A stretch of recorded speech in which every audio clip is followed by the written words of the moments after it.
I moved to Houston area in 1980 and joined the Houston Fire Department in 1994. I got to meet a lot of people being at Station 1. It was our hub and there were a lot of offices there, and I think that's where I ended up meeting you, huh? Yep.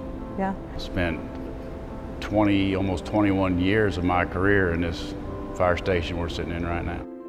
There was never a day that I left to come to work that I didn't remind myself that I may not come home.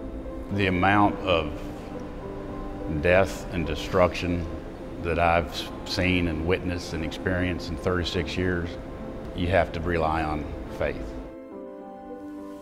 Hurricane Harvey barreling into the Texas coastline as a Category 4 storm with 130-mile-an-hour winds. We live in Kingwood, and Kingwood didn't fare so well through Hurricane Harvey, and not necessarily the hurricane itself, but the flooding that occurred during and after. We prepared our home for a hurricane. We didn't prepare our home for a flood.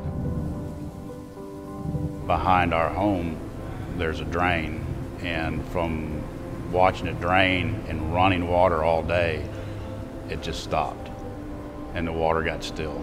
Yeah. And it did that for a little while, and I commented, well, at least it's still draining from the street. And within a matter of maybe 30 minutes, the street stopped draining, and then the water just started to rise. Even though the predictions were that we would be okay, we said we're going to do everything we can and prepare for maybe a foot of water in our home. And we had almost 5. You know, we just kept praying that the Lord would just stop the water from coming. And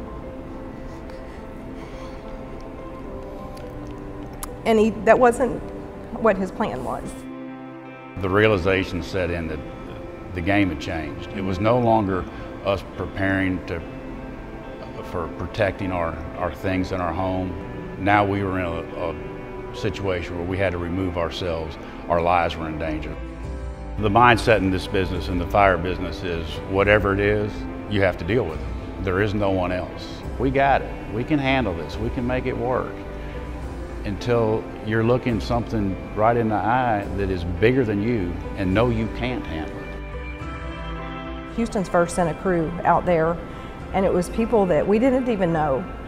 I mean, I don't even know if I would know them if I saw them today. You know, we wrote their name down so that we could try to say thank you somehow.